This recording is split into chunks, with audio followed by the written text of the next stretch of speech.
Good Sunday morning to you.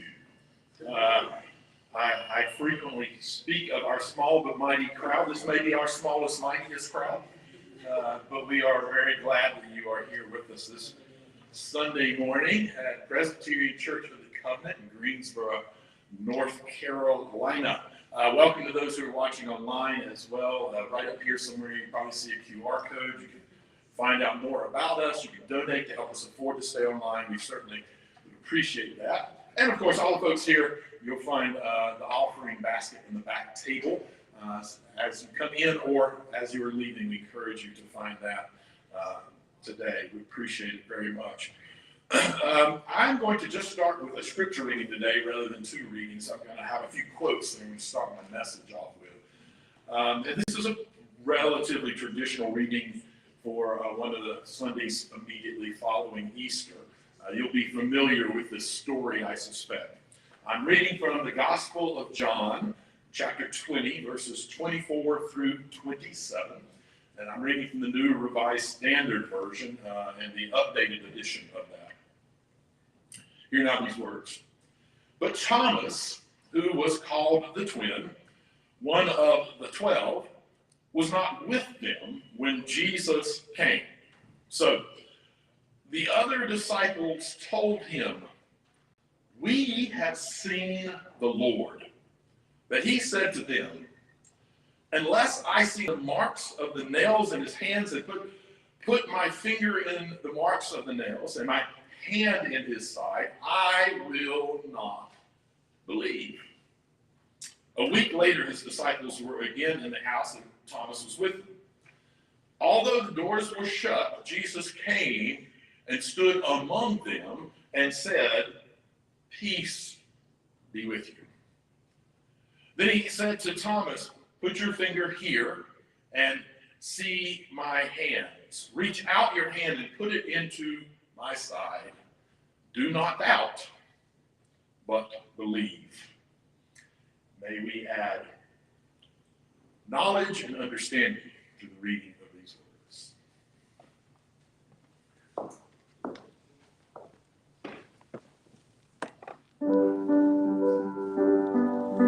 What will be left when I've drawn my last breath? Besides the folk I've met, the folks who know me, will I discover the soul-saving love, or just the dirt above and below me? I'm a doubting Thomas. I took a promise. I do not feel safe. Oh, me a little faith.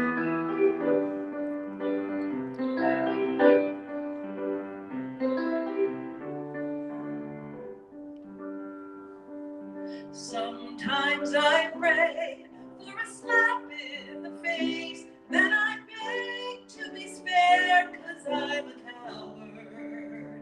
If there's a master of death, I bet he's holding his breath, 'cause I shall climb and tell the death about his power. I'm a doubting Thomas. I can't keep my promises, 'cause I don't know what's safe. Oh, me a little faith.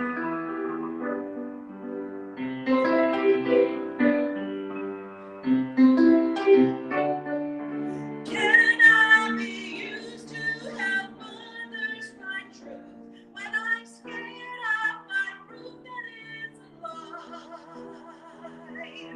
Can I be led down the trail dropping breadcrumbs to prove I'm not ready to die? Please give me time to decipher the signs. Please forgive me for time that I've wasted.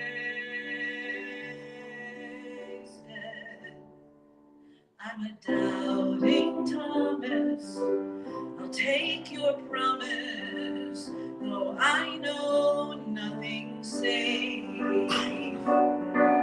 Oh, me of little faith. Oh, me of little faith.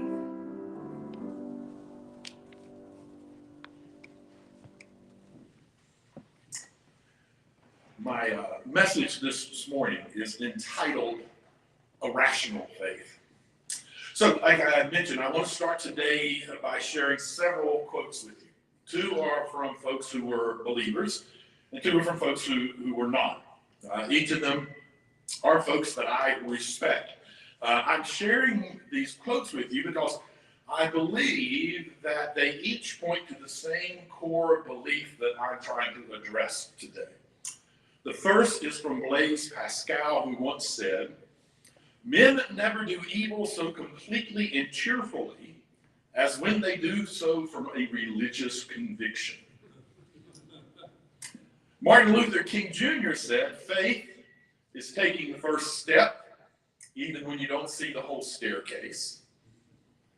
Ernest Hemingway said, "All thinking men are atheists." And finally, Mark Twain said, "Faith is believing in that which I know ain't so." So the core belief that I believe these quotes contain is the belief that faith is mostly a mindless pursuit. The belief that faith requires some degree of checking your brain at the door. In other words, it's mostly a not rational thing. But rational may not mean what we colloquially come to believe it means. I'd say that we've been selling rationality short if we think of it as just being a system of inductive proofs, like mathematics. We're selling rationality short if we think of it as a behavior where you start with a certain precept and only build on it very cautiously, only accepting theorems that have been rigorously proven, leaving everything else as conjecture. If you're requiring people who adhere to various faiths to meet that level of rigor, then don't be surprised if they don't pass that test. But the reality is that bar is too high for belief in pretty much any belief system, spiritual or otherwise. Several years ago, I was part of a traveling forum called Common Ground Conversations. It involved an evangelical minister turned atheist and me having conversations about how humanists and progressive Christians actually have more in common than in difference, and how we could become a substantial and influential voting bloc if we could just manage to set the question of deity aside in favor of advancing policies that would make the world a better place.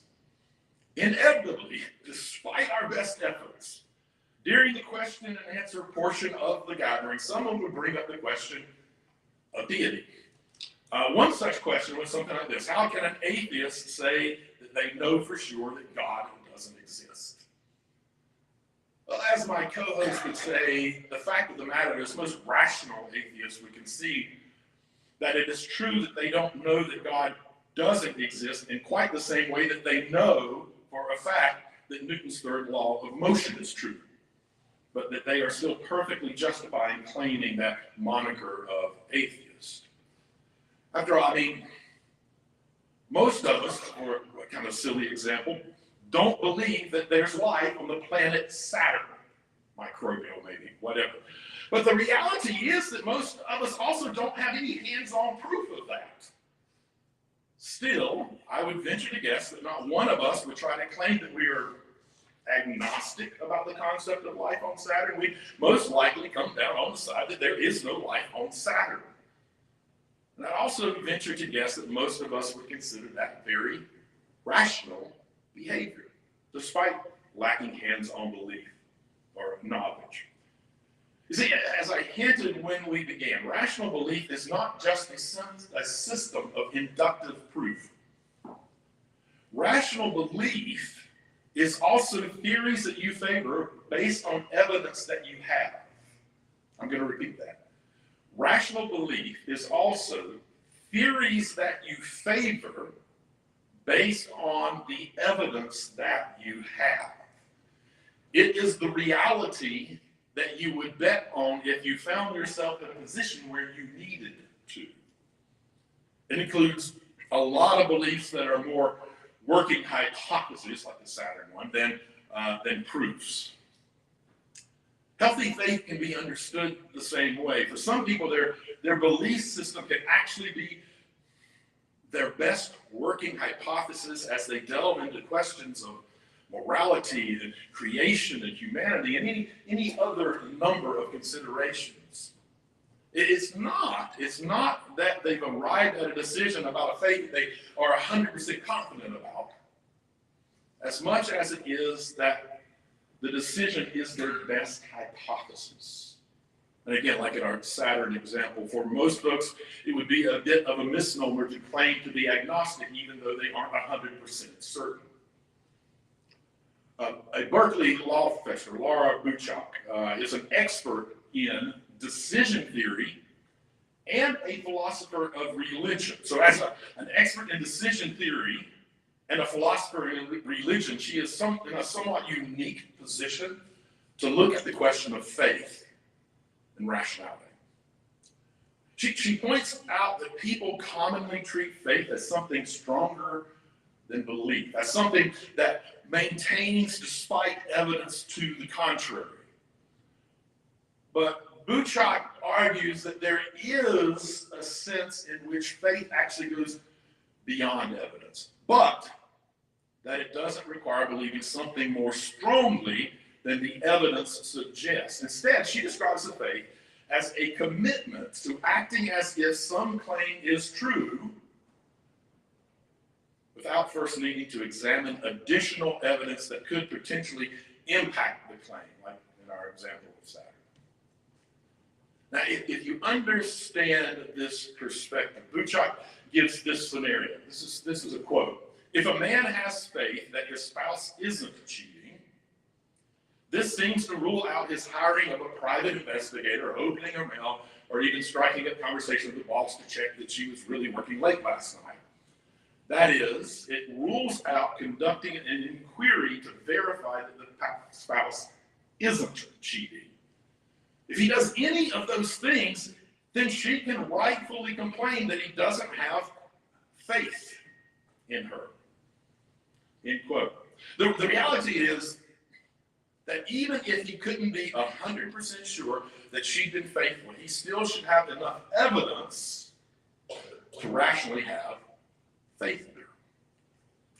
To further confront the fable of faith being completely irrational, she brings up the so-called doubting Thomas story that we read today. As many of you know, I call him Inquisitive Thomas.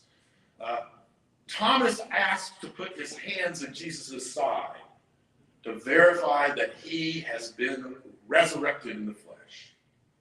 Now, traditionally, that story is used to sort of indicate that Thomas lacks faith.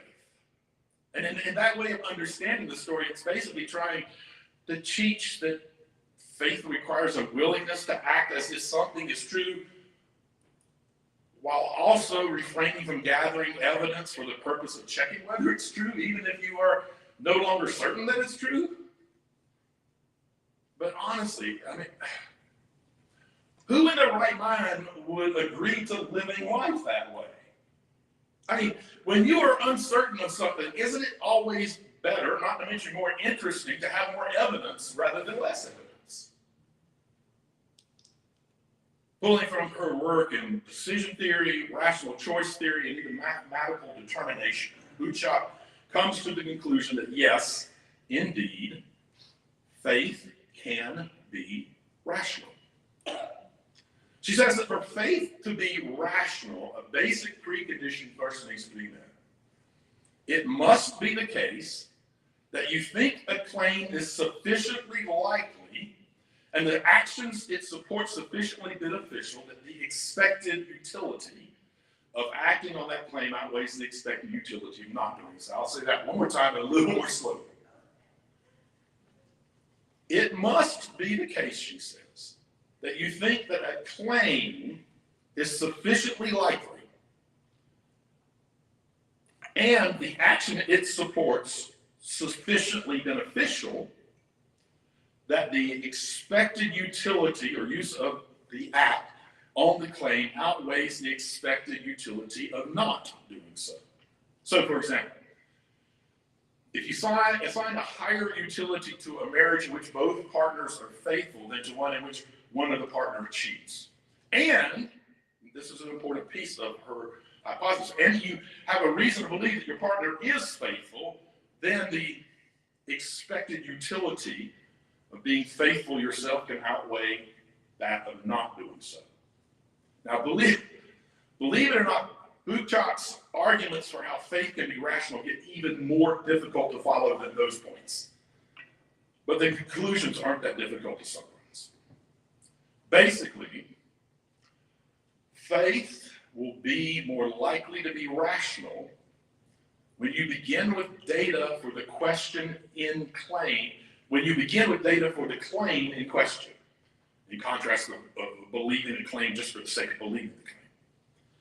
And almost counterintuitively, if you begin from an informed position, making decisions based on faith is actually a more rational approach when the costs to examining further evidence are high. And then finally, and also seemingly counterintuitive, making decisions based on faith is more rational when the evidence is likely to be inconclusive or misleading. Because ultimately, you can miss out on what in fact is a great opportunity while you're waiting on more data and more information. Now that you've actually stuck with me through all of that, which can be very difficult to follow, as we've sorted our way from that somewhat involved philosophical perspectives, let me give you Buchach's two-sentence summary about rational faith. 2 sentences. Get evidence first, but don't postpone acting forever. As the quotes that I began with seem to indicate, the way that religious faith is sometimes talked about in larger cultural conversations can be harmful to everyone who's trying to find out the truth in religious matters and how they should live their lives. There's this naive idea that faith requires believing against evidence or in the absence of evidence. When that idea is adopted by more extreme atheists, it can allow them to dismiss all religious faith as irrational by definition, without even considering what the evidence for a particular religion claims. And when this idea is adopted by religious people, it can allow them to think that believing against the evidence is a virtue, which is harmful to the pursuit of truth. It also can be actually psychologically harmful to try to believe something you think you don't have evidence for. So in the end, none of us have proof one way or the other, but we do have our ability to think and to react rationally. And part of that is being willing to react in the direction or another, in one direction or another, even when we may not have all the evidence that might be out there. And it is, in its own way, that's the choice of doing so, much like believing Saturday, it's actually a very rational choice. In the end, we all need a little more compassion. We all need a little more humility, whether it comes from a place of humanism or faith or both. It's much less important where it comes from than the actual extending it to one another. So in my book, it also happens to be one of the more rational things we can do to extend a little compassion and a little humility to folks, no matter what their belief systems or how they got there.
Desert cliff and mountaintop, which raise the wide design.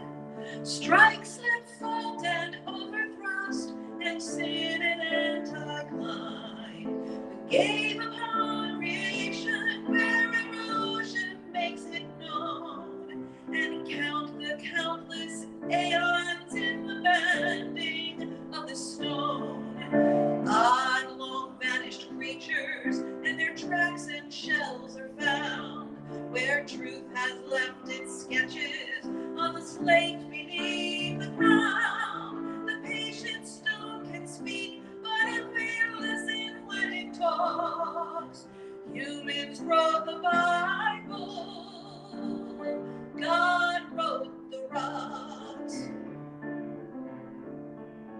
There are those who name the stars, who watch the sky by night, seeking out the darkest place to better see the light. Long ago, where torture broke the remnant of his will, Galileo recanted, but the earth is moving still. High above the mountaintops, where only distant spars, the truth has left its footprints in the dust between the stars. We may watch and study, or may shudder and deny. Humans wrote the Bible, God wrote the sky. By stem and root and branch we trace, by feather, fang, and fur, how the living things that are descend from things that were. The moss, the kelp, the zebrafish, the merry mice and flies, these tiny, humble, wordless things, how shall they tell us lies? We are kin to beasts, no other answer can we bring. The truth has left its fingerprints on every living thing. Remember, should you have to choose between them in the strife, humans wrote the Bible, God wrote life. And we who listen to the stars or walk the dusty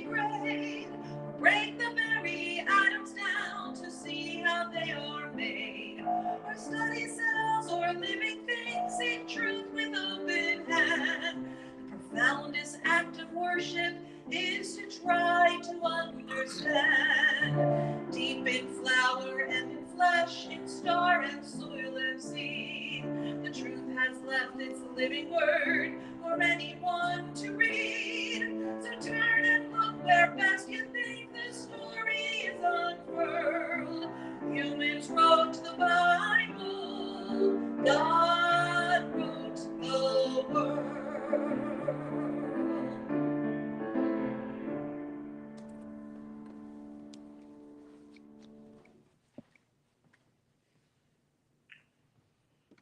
Let's take a moment to turn inward in a moment of prayer or meditation. Please bow your heads with me. Easy is good, or so we've been taught. We recognize that at times we even come to like an easy faith, a blind, thoughtless faith. We like to believe what we believe because we believe it. It's easy, which feels good. There's a certain blessed assurance that it seems to carry until we see the hate and discrimination and division and violence that kind of faith can bring.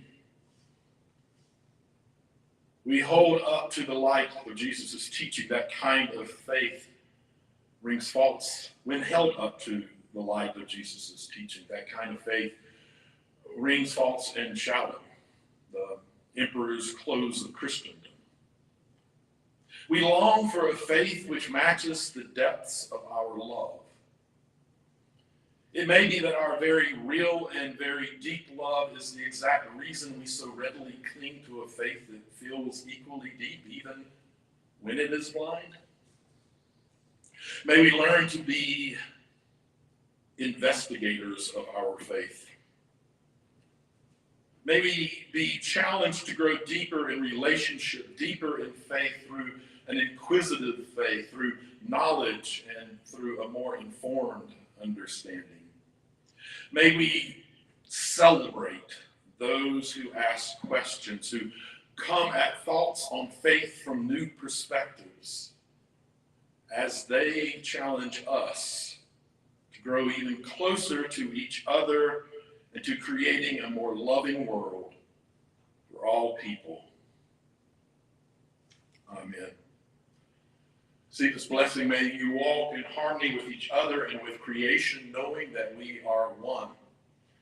And may your life be full of love and happiness, and may you share that love and happiness with each person that you meet.